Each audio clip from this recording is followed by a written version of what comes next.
Dipaksa turun dari mobil karena menolak les, seberapa batasan orang tua sebetulnya boleh bersikap tegas pada anaknya. Saat ini sudah hadir bersama kami di studio Komisioner KPAI Ibu Retno Listiarti. Bu Retno, selamat siang, terima kasih sudah bersama kami. Saya minta komentar Ibu terlebih dahulu nih setelah kita sama-sama melihat video yang sudah viral beberapa hari ini. Ya, sebenarnya KPAI tentu menyampaikan keprihatinannya atas kasus ini.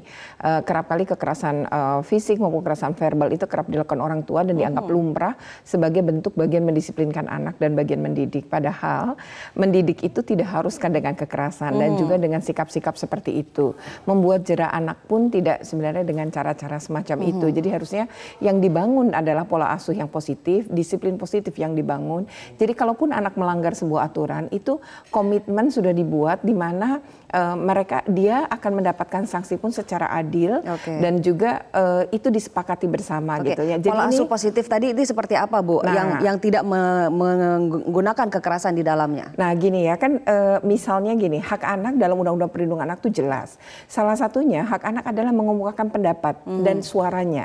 Jadi ini kan peristiwanya 15.30. Anak itu tidak mau les karena ibunya nggak membawakan ganti baju. Itu artinya anak ini dari pagi sekolah. Dalam kondisi pasti kelelahan juga. Mungkin sebenarnya dia mungkin malas hari itu, mungkin karena lelah dan lain-lain. Tapi ibunya mewajibkan dan itu menjadi alasan lah tidak membawa baju itu. Nah, disinilah terpicunya perselisihan di antara keduanya.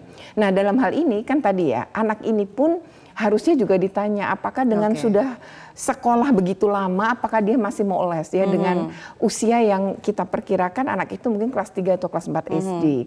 Nah, kemudian mestinya ini hak anak beristirahat, bermain, kemudian mengembangkan diri dan didengar suaranya tadi itu sebenarnya harus menjadi prinsip dalam mendisiplinkan atau di dalam membangun pola asuh positif kepada anak-anak. Dan mendengar suara anak begitu. Karena gini, apa yang dilakukan si ibu, tadi kan katanya khilaf, emosi. Nah, cara ibu mengelola emosi, mengendalikan diri, mengendalikan emosi, itu sebenarnya transmisi dalam hubungan interaksinya dengan si anak. Jadi, anak itu kan meniru kan ya, 70% perilaku anak itu meniru apa yang dia lihat dan dia alami. Jadi, pola-pola semacam ini ya dengan melakukan kekerasan sebenarnya mendorong ya kemudian sampai anak itu jatuh dan lain-lain itu sebenarnya bentuk-bentuk kekerasan.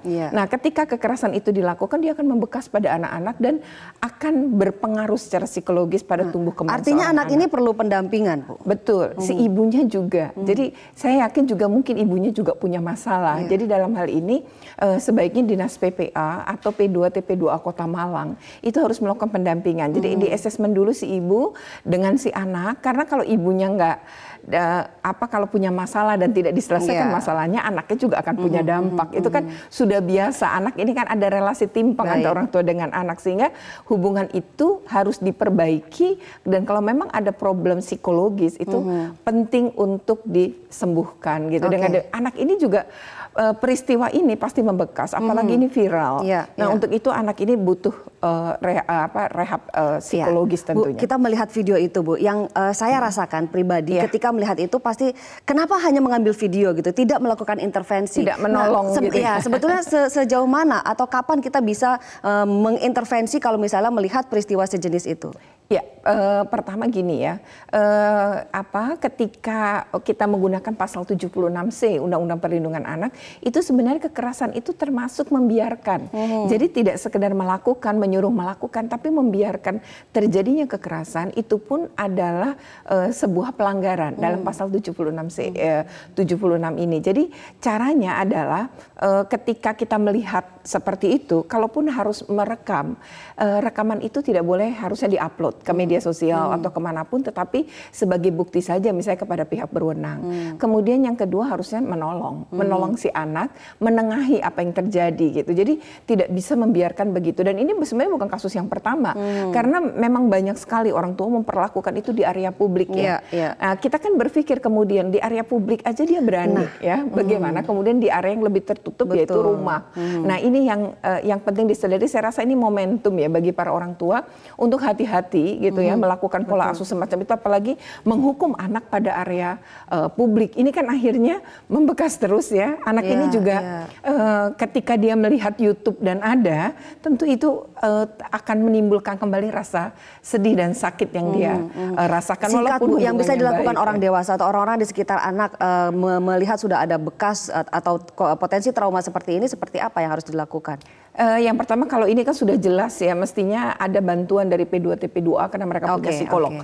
Jadi sebenarnya itu harusnya datanglah psikolognya, kan ini bisa koordinasi dengan kepolisian. Biasanya kepolisian juga punya kontak ya dengan psikolog maupun di P2TP2 maupun dinas PPA. Ini bisa segera, kalau saya mendorong, kami KPAI mendorong untuk agar tidak terulang dan ada pola asuh yang positif ke depannya, maka si ibu dan anak sebaiknya di-assessment. Dan kita juga tidak ikut menyebarkan lagi video-video itu ya. Betul, stop di kita. Kalau kita mendapatkan kiriman, jangan di-share, stop di kita. Oke, baik Bu Retno, terima kasih banyak sudah bersama kami. Oke.